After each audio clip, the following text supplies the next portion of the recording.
Welcome back. So I want to be able to kind of click this guy and go to his details page, and click this guy and go to his details page, right? And I don't want this to be on the app component, which it is right now. Notice right now the responsibility of getting customers is actually on the app component, but the app component shouldn't have that responsibility. He should kind of be the guy that loads the application and then adds routing. That's going to be my main goal for the app component. So let's get all of this. I want to move that into a new component that's going to be have the responsibility of listing the customer. And guess what I'm going to call it? List customers, or customer list, right? So we're going to try and make that component. So now we're going to make another component. I pressed the plus sign here to actually get another terminal session up and running, and then you can write go into right now in the customers app, so the root of our project. I want to go into source. Oh, that was capitalized. I want to go into source, I want to go into app, I want to go into customers. So this is where I want my customers list to reside. And then what I'm going to do is I'm going to do ng for using Angular, G for generate, C for component, and then I'm going to make a customer, not customers, but a customer list. That's going to be the name of my component. If I press enter now, I'm going to get a folder called customers, and under that one there's a new folder called customer list now. So when you click up here, you'll see a new folder popping up called customer list right here, and under that one you'll see the 4 files that we already know. So it's kind of the same thing, rinse and repeat, right? We have the component, we have the HTML file, we have a spec file for testing, and a CSS file for prettifying our code right here. Good, so let's try and just move everything that we have in the component app right here. I want to move that now into the component list, right? So I'm just going to grab this and copy it, gajink, and I'm going to paste it inside the component list. Now notice, don't overwrite the ng in it, because I'm going to tell you something very important about that guy in a second. I'm going to kind of just option enter or alt enter these two guys to get those in the code. So now they're imported up here, and there we go. Now we have all the data we require moved. So let's just go and clean up over here.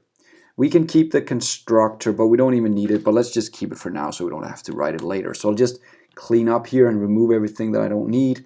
That's all of this, that's all of this, and all of this. So we only have a constructor in here for now, and we're also going to remove the imports, of course, because we don't need them. So now the app component TS file is clean. Another thing I need to move is, of course, the way that I present my customers. The list inside the app component HTML needs to be moved into the app component HTML file, right? The customer list component HTML file. So I'll paste that in there. There we go. Now we have this guy presenting and working with the data instead of the app component. So one thing more I need to do is, of course, I need to, because the page will be blank right now. Let me try and show you. You have a blank page, because right now the launcher is still the app component HTML file, and I haven't got anything in here. So I need to add the right tag here as the final thing, and I can do that by going to my new customer list component. Go to the top, and here we have the tag. Gajumi, I'll copy that tag and I'll paste it inside the app component to actually start showing my customer list again. And as soon as I do this, you'll see now the customers are actually back. Sweet. One more thing I want you guys to do, and the reason that I kept the ng in it is because this is actually a very bad thing to do. I shouldn't initialize and start using my service inside the constructor. I should actually do it in the lifetime of my component. The first thing that happens when I initialize a component is that this guy is actually called the ng on init. Now you can always add that by implementing on init right here. You can, and also there's also one called on destroy, and we'll use that later.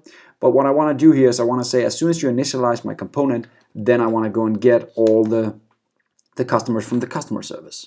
So I'm going to just change this a little bit so that instead of putting it inside the constructor, I'm actually going to do it on initialization right here. And again, remember this keyword. Now, the constructor, it might actually on Windows and other platforms, I haven't seen it on the Mac yet, but it might end up you're not getting customers before you actually try to present them. But if you put it under the ng in it will actually work. This will actually be there before it starts presenting the customers. Sweet.